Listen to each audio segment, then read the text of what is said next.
Everyone, this is Aarti and welcome to SR education online classes. Guys, आज से हम लोग जो डिस्कस करने वाले हैं टीचिंग एप्टीट्यूड के पार्ट को भी हम लोग डिस्कस करेंगे। जितने भी आपके आने वाले टीचिंग के एग्जाम हैं, चाहे आपका DSSS का एग्जाम हो, आपका KVS का एग्जाम हो, सुपर टेट का एग्जाम हो या आपका यूपी टेट का एग्जाम हो, तो सभी के लिए हमारी क्लासेस इंपॉर्टेंट रहेगी। और गाइज, अगर आपको इसकी PDF चाहिए तो PDF के लिए आप लोग टेलीग्राम चैनल से जुड़ सकते हैं। PDF आपको आसानी से टेलीग्राम चैनल पे प्रोवाइड हो जाएगी। तो चलिए हम लोग आज की क्लास को स्टार्ट करते हैं। तो हम लोग जो डिस्कस करने वाले हैं टीचिंग एप्टीट्यूड एंड एटीट्यूड के बारे में डिस्कस करेंगे, जिसे हम शिक्षण अभिरुचि व शिक्षण अभिवृत्ति कहते हैं। तो सबसे पहले आपको ये जानना जरूरी है कि शिक्षण अभिरुचि है क्या। तो शिक्षण अभिरुचि क्या होती है, जिसे हम क्या कहते हैं, टीचिंग एप्टीट्यूड कहते हैं। टीचिंग एप्टीट्यूड एक शिक्षक को अपने छात्रों, पाठ्यक्रम, मनोविज्ञान, शिक्षण समस्याओं व शिक्षण वातावरण का ज्ञान शिक्षण अभिरुचि कहलाती है। यानी कि एक अध्यापक को, एक शिक्षक को अगर अच्छा शिक्षक बनना है तो उनमें क्या क्या क्वालिटी होनी चाहिए कि उन्हें जिस भी स्तर के छात्रों को उन्हें पढ़ाना है, एक तो छात्रों का ज्ञान होना चाहिए, दूसरा सिलेबस का उन्हें अच्छे से नॉलेज होनी चाहिए कि ऑब्वियसली बात है जिस भी सब्जेक्ट के वो टीचर है या फिर जिस भी स्तर पे उन्हें पढ़ाना है तो पाठ्यक्रम का पूरा ज्ञान होना चाहिए। दूसरा, उन्हें मनोविज्ञान यानी कि साइकोलॉजी की भी नॉलेज होनी चाहिए, जिससे कि अगर छात्रों को कहीं पर भी सीखने में कोई परेशानी आती है, कोई भी छात्र अगर प्रॉब्लम क्रिएट कर रहे क्लास में, तो आप एक अच्छे तरीके से, एक प्रभावशाली तरीके से उसका निवारण कर पाए। और छात्रों को सीखने में जहाँ पे भी कोई समस्या आती है या छात्र किसी तरीके से कोई परेशानी उत्पन्न करते हैं क्लास में, तो आपको उनकी समस्या का भी समाधान करना चाहिए और छात्रों को सिखाने के लिए उनमें इंटरेस्ट भी डेवलप करना चाहिए। और जो भी आपको क्लास में पढ़ाना है वो एक प्रभावशाली तरीके से, और जो भी मेथड आप यूज करते हैं वो सारे मेथड यूजफुल होने चाहिए और क्लास में सभी बच्चों को सीखने के लिए योग्य होने चाहिए, जिससे कि क्लास के सभी बच्चे आसानी से सीख पाए, समझ पाए। जो एक पढ़ाने का उद्देश्य है वो भी क्लास में आसानी से पूरा हो पाए। तो टीचिंग एप्टीट्यूड के अंदर सारी आपके अंदर गुण, आपके अंदर क्वालिटी होनी चाहिए, जिससे कि आपकी जो एक टीचिंग है वो बेहतर हो सके और एक आप अच्छे टीचर बन सके। तो सारी क्वालिटी होना, सारी नॉलेज होना टीचिंग एप्टीट्यूड के अंदर आता है। और अगर हम बात करें आगे कि शिक्षण अभिवृत्ति यानी कि टीचिंग एटीट्यूड क्या होता है, टीचिंग एटीट्यूड होता है कि शिक्षण अभिरुचि में उपरोक्त समस्त ज्ञान का प्रयोग करना शामिल होता है। यानी कि टीचिंग एटीट्यूड होता है कि जो भी आपने शिक्षण अभिरुचि के अंदर, यानी कि जो भी आपको जितनी भी नॉलेज है, आपको किस तरीके से छात्रों को पढ़ाना है, क्या पाठ्यक्रम है, किस तरीके से आपको मेथड का यूज करना है, कौन सी टेक्निक यूज करनी है, जिससे कि छात्रों को आप इंटरेस्टिंग तरीके से पढ़ा सके, प्रभावशाली तरीके से क्लासरूम में पढ़ा सके। तो इन सब चीजों का जो ज्ञान होता है वो हमारा टीचिंग एटीट्यूड कहलाता है। टीचिंग एटीट्यूड के अंदर आपको सभी चीजों की नॉलेज होनी चाहिए और टीचिंग एटीट्यूड के अंदर आपको ये पता होना चाहिए कि आपको एक अच्छा शिक्षक बनाए तो आप में क्या क्या गुण, क्या क्या क्वालिटी, क्या क्या नॉलेज होनी चाहिए। तो ये चीज आपको ध्यान रखनी है कि टीचिंग एप्टीट्यूड किसे कहा जाता है और टीचिंग एटीट्यूड किसे कहा जाता है। तो इन दोनों के बीच में आपको डिफरेंस पता होना चाहिए। चलिए आगे डिस्कस करते हैं। अब हम लोग जो डिस्कस करने वाले हैं, शिक्षण अभिरुचि की क्या क्या विशेषताएं होती है, क्या क्या गुण होते हैं, इनके बारे में हम लोग डिस्कस करने वाले हैं।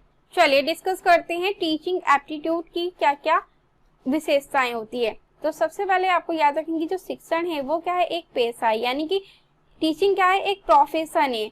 इसके अंदर हमें जो ट्रेनिंग है, जो प्रशिक्षण है वो हमारे लिए नेसेसरी होती है। इसलिए आपने देखा होगा जब आप BTC करते हैं, जब आप DLED करते हैं या आप JBT करते हैं या आप B.Ed करते हैं, तो आपको पूरे 2 साल के अंदर ट्रेनिंग दी जाती है। ट्रेनिंग टीचिंग के लिए इम्पॉर्टेंट होती है कि आपको किस तरीके से बच्चों को पढ़ाना है, किस तरीके से हैंडल करना है, कौन कौन से मेथड का यूज करना है, किस तरीके से आप बच्चों की प्रॉब्लम को सॉर्ट आउट कर सकते हैं, या फिर क्लास में बच्चों को किसी भी तरीके से कोई दिक्कत हो रही है या बच्चे क्लास में प्रॉब्लम क्रिएट कर रहे हैं जब आप पढ़ाती हैं, तो किस तरीके से आप आसानी से उन सभी प्रॉब्लम को सॉर्ट आउट कर सके। तो ये सारी चीजें किसमें आती है, ये ट्रेनिंग का पार्ट होती है।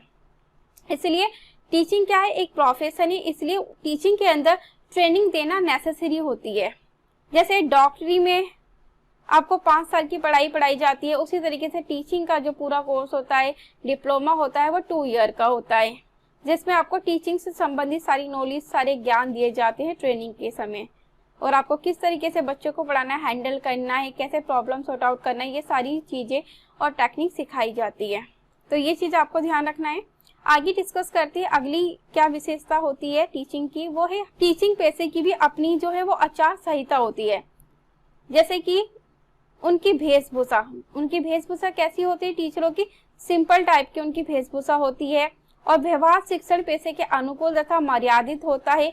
और टीचर का आपने देखा होगा जो बिहेवियर होता है वो कैसा होता है, बहुत डिसिप्लिन टाइप का होता है। अध्यापक समाज की स्वयं आचार संहिता का निर्माण करता है, इसके पालन से अध्यापकों का सम्मान बढ़ता है। यानी कि टीचिंग के अंदर खुद की आचार संहिता होती है। आचार संहिता से क्या मतलब है कि टीचिंग के अंदर उनकी जो वेशभूषा होती है कैसी होती है, सिंपल होती है बिल्कुल। जो फीमेल होती है वो क्या पहनती है, या तो कुर्ते पहनती है या फिर साड़ी कैरी करती है। उसी तरीके से अगर हम पुरुष की बात करें तो पुरुष में इनकी पर्सनैलिटी भी कैसी होती है, बिल्कुल सिंपल टाइप की होती है। इनमें शर्ट और एक सिंपल जो पैंट होती है वो इन्हें पहननी होती है। इसलिए टीचर में जो टीचर होते हैं वो बहुत सिंपल टाइप के होते हैं और टीचिंग के अंदर उनकी जो वेशभूषा है काफी इंपॉर्टेंट रहती है, जिससे कि उनकी टीचिंग को इफेक्टिव बनाने के लिए। और टीचिंग जो है वो एक समाज में सम्मानजनक पेशा होता है, क्योंकि बिना टीचर के कोई भी कुछ भी नहीं बन सकता। अगर एक डॉक्टर भी बनता है वो भी टीचर्स की मदद से ही बनता है। अगर विद्यालय नहीं होंगे, टीचर्स पढ़ाने वाले नहीं होंगे तो किसी को भी शिक्षा का ज्ञान नहीं होगा। इसलिए टीचर की जो भूमिका होती है वो गुरु के समान होती है। टीचर सभी को ज्ञान, सभी को नॉलेज और छात्रों को उनके लक्ष्य प्राप्त करने में उनकी सहायता करते हैं। टीचर एक गाइडर होते हैं, एक मार्गदर्शक होते हैं। तो ये चीज आपको ध्यान रखना है। तो इसलिए डॉक्टर जिस तरीके से लोगों की जान बचाते हैं और उसी तरीके से टीचर जो होते हैं वो एक गुरु की तरह पूजे जाते हैं और वो ज्ञान देते हैं, नॉलेज देते हैं, जिससे कि व्यक्ति अपना लक्ष्य प्राप्त कर सके और अपने जीवन में कुछ बन सके। तो ये चीजें आपको ध्यान रखना है। आगे डिस्कस करते हैं। टीचिंग एप्टीट्यूड की अगली विशेषता है कभी भी शिक्षक पेशे यानी कि टीचिंग प्रोफेशन में हड़ताल जिसे स्ट्राइक करना शोभा नहीं देता, क्योंकि शिक्षण एक सम्मानजनक पेशा है, नोबल प्रोफेशन है।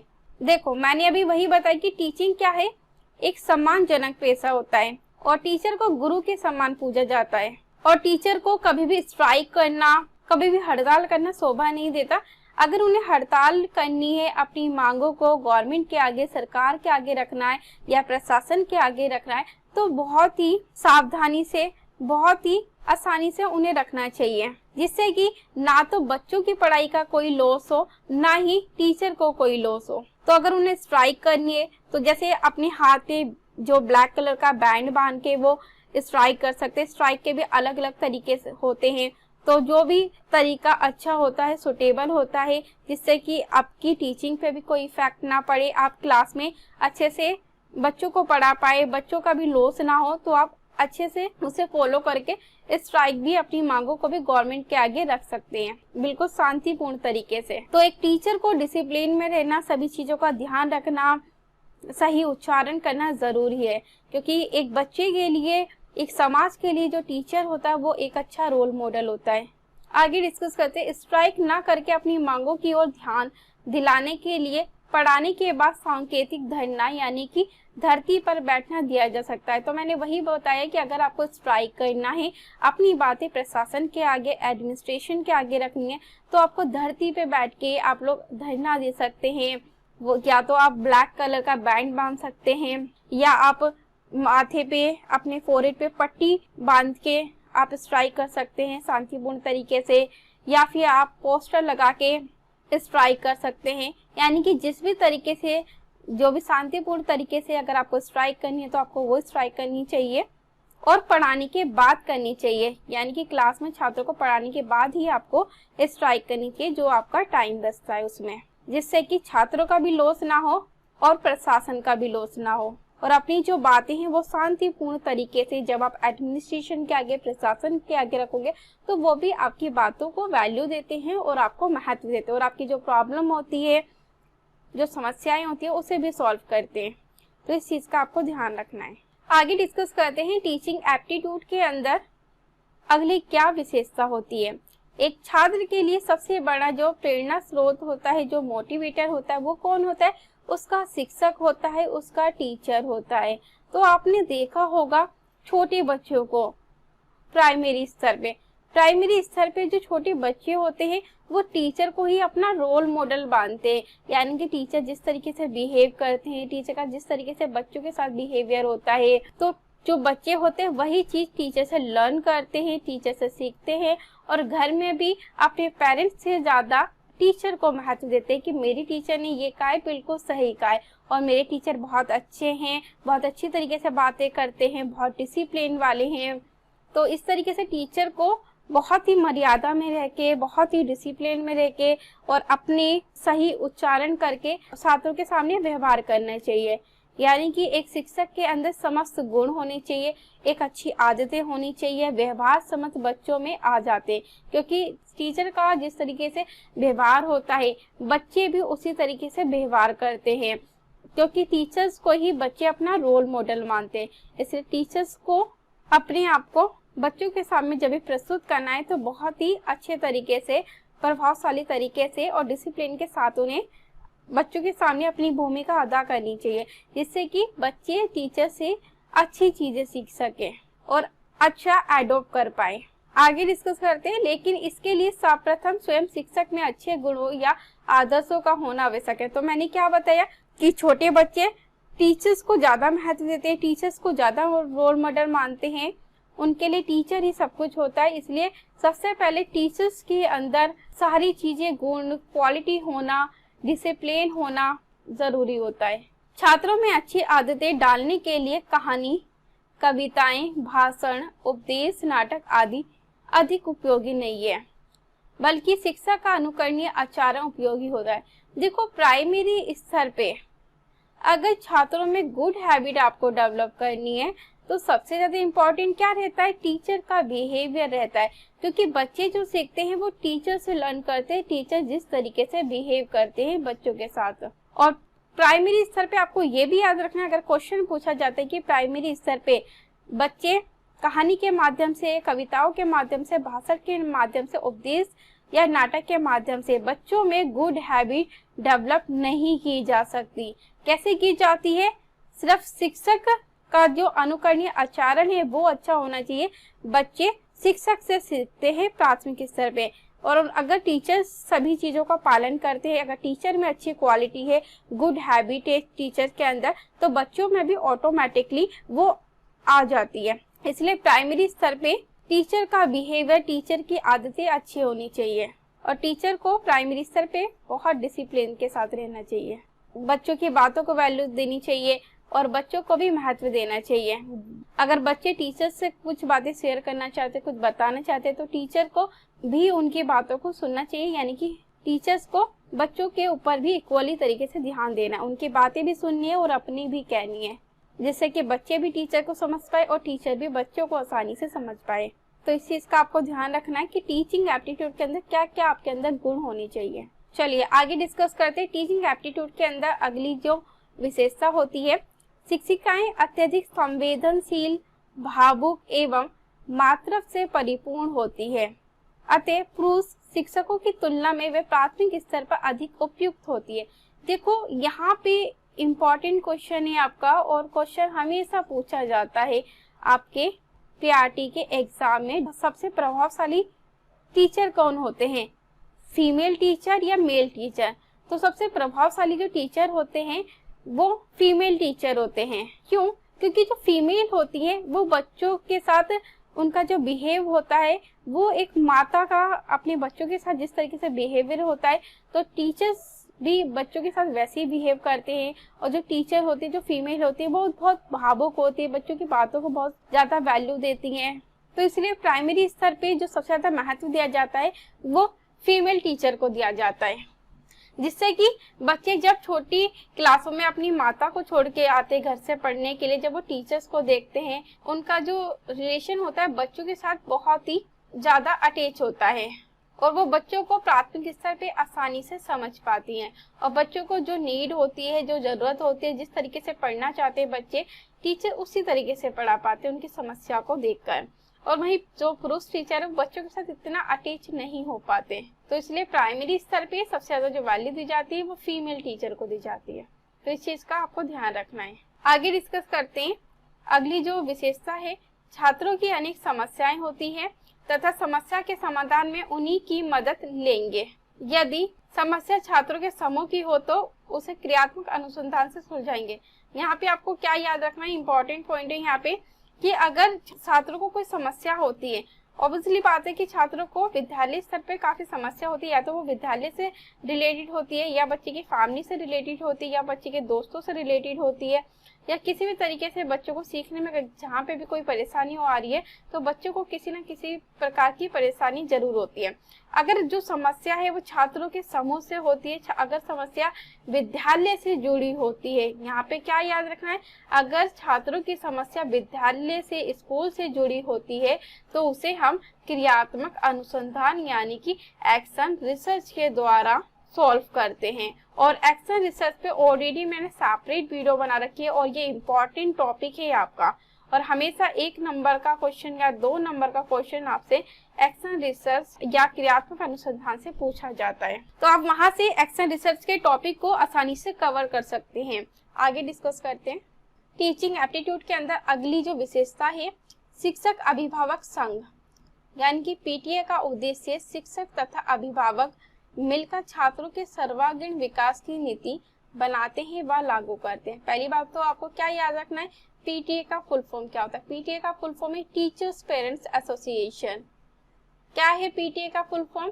पीटीए का फुल फॉर्म है टीचर्स पेरेंट्स एसोसिएशन।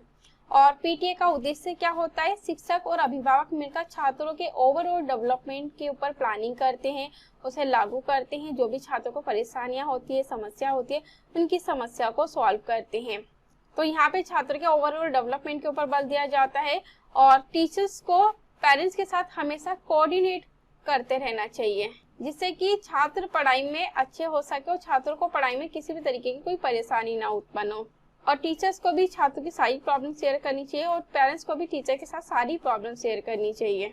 तो ये चीज भी आपको ध्यान रखनी है, और जिससे कि हमें ये पता लगता रहे कि छात्र कहाँ पे इम्प्रूवमेंट कर रहे हैं, कहाँ पे छात्रों को दिक्कत आ रही है, ये चीजें हमें समय समय पे पता चलती रहती है, छात्रों के इम्प्रूवमेंट का, छात्रों के प्रोग्रेस का। तो इस चीज का आपको ध्यान रखना है। आगे डिस्कस करते हैं। हर शिक्षक में पहलकदमी का गुण होना चाहिए, यानी कि मैं हूं ना कि भावना हो टीचर के अंदर। जैसे एग्जाम्पल दिया है, स्कूल के मैदान में पत्थर पड़ा हुआ है तो अध्यापक को स्वयं उठाना चाहिए। अध्यापक को क्या करना चाहिए, पत्थर को खुद उठाना चाहिए, ना कि बच्चों से या फिर किसी चपरासी से कहना चाहिए। इससे स्वतः ही बच्चे टीचर को देखकर सेल्फ इनिशिएटिव बनेंगे। देखो सबसे जरूरी क्या है टीचर्स के अंदर, कि चाहे वो पत्थर पड़ा हो या कोई भी चीज हो या कोई भी कार्य हो, टीचर्स को खुद करना चाहिए।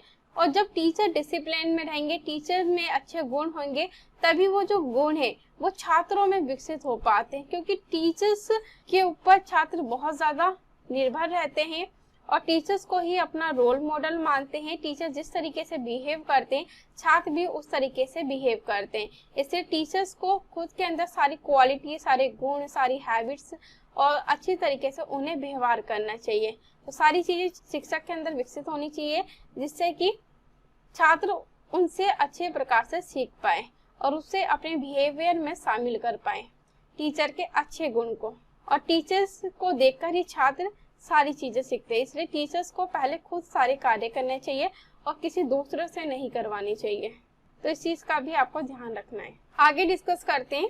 एक शिक्षक का सबसे उत्तम अध्यापन गुण उसकी संप्रेषण क्षमता, संचारण क्षमता, अभिव्यक्ति की क्षमता, अभिव्यंजना क्षमता या वाक कुशलता है। यानी कि देखो, एक टीचर की सबसे ज्यादा जो क्वालिटी होती है उसकी टीचिंग के अंदर किस में होती है, उनकी कम्युनिकेशन स्किल अच्छी होनी चाहिए।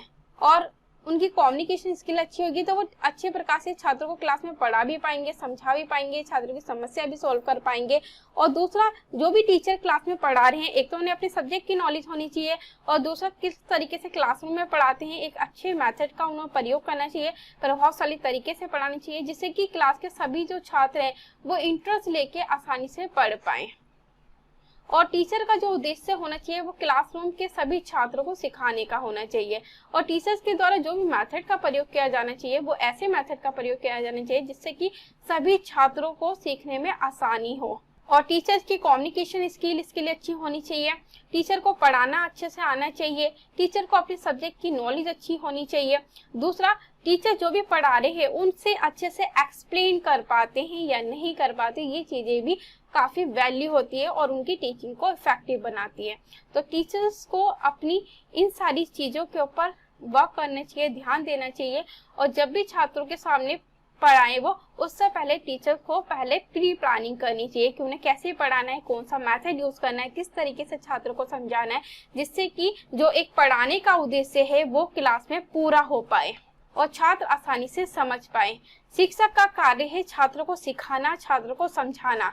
तो ये चीजें आपको ध्यान रखनी है, क्योंकि आप भी एक टीचर हो। आने वाले टाइम में कहीं भी आप टीचर लगते हैं तो आप में सारे गुण, सारी क्वालिटी होना जरूरी है, जिससे कि आप अन्य बच्चों को सिखा पाए। आगे डिस्कस करते हैं टीचिंग एप्टीट्यूड का अगला जो गुण है। एक प्राथमिक शिक्षक का सबसे प्रमुख गुण उसकी छात्रों के साथ व्यवहार कुशलता है। देखो, प्राइमरी स्तर पे सबसे ज्यादा जो महत्व होता है वो टीचर्स के व्यवहार का होता है। अगर टीचर्स का व्यवहार बच्चों के साथ अच्छा होगा तो बच्चे भी हंसी खुशी टीचर्स को सारी बातें बताते, जो बच्चे हैं वो भी इन्वॉल्व रह के टीचर की बातों को भी सुनते हैं, अपनी भी बातें बताते और आसानी से सीखते हैं। अगर वही टीचर का जो बिहेवियर होगा बहुत ही रूडली टाइप का होगा, टीचर बच्चों को डांटेगा, फटकारेगा, तो बच्चे क्या करेंगे, ऐसे में टीचर से दूर होना शुरू कर देंगे। दूसरा, टीचर से भी नफरत करने लग जाएंगे और उनके सब्जेक्ट से भी नफरत करने लग जाएंगे और उनकी क्लास में पढ़ने ही नहीं जाएंगे। तो टीचर्स का बिहेवियर काफी इंपॉर्टेंट होता है बच्चों को सिखाने के लिए। और दूसरा, टीचर्स के अंदर एक मोटिवेटर का काम भी करना चाहिए। अगर किसी बच्चों को सीखने में कहाँ पे भी कोई परेशानी आती है, अगर कोई बच्चा सीखने में, पढ़ने में पिछड़ा है, तो टीचर्स को उस बच्चे को मोटिवेट भी करना चाहिए और नहीं तुम सीख पाओगे, तुम आसानी से कर पाओगे, तुम अच्छे हो।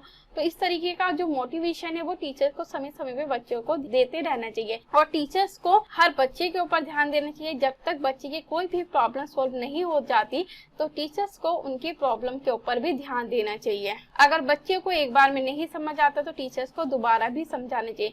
जब तक बच्चों को आसानी से समझ में ना आ जाए वो कॉन्सेप्ट या जो आप पढ़ा रहे हैं, तो छात्रों को तब तक पढ़ाना चाहिए और हमेशा इफेक्टिव, प्रभावशाली तरीके से पढ़ाना चाहिए, जिससे एक तो आपकी टीचिंग भी अच्छी हो सके, दूसरा बच्चों को पढ़ाने का जो एक उद्देश्य है वो भी क्लास में पूरा हो सके। तो इस चीज का आपको ध्यान रखना गाइस। तो यही हमारा था टीचिंग एप्टीट्यूड। आई होप कि आप लोगों को समझ में आ गया कि टीचिंग एप्टीट्यूड क्या है। टीचिंग एप्टीट्यूड के अंदर आपके अंदर ये सारे गुण, ये सारी क्वालिटी होनी चाहिए जब आप पढ़ाने जाते हो। तो यही सारे क्वेश्चन आपसे पूछे जाते हैं। और गाइज, अगर आपको इसके पीडीएफ चाहिए तो पीडीएफ के लिए मैंने आपको पहले ही कह रखा है कि आप लोग टेलीग्राम चैनल से जुड़ सकते हैं। पीडीएफ आपको डेली टेलीग्राम चैनल पे शेयर की जाती है। साथ में आप लोग फेसबुक पे मेरे ग्रुप से भी जुड़ सकते हैं। एसआर एजुकेशन इंडिया के नाम से मेरा ग्रुप है और उसमें आपका DSSB का लोगो लगा है। अगर आप उस ग्रुप में जुड़ना चाहते हैं तो आप उस ग्रुप से भी जुड़ सकते हैं, जहाँ पे आपको डेली अपडेट्स दी जाती है किसी भी गवर्नमेंट एग्जाम की। तो थैंक यू सो मच आज की क्लास के लिए।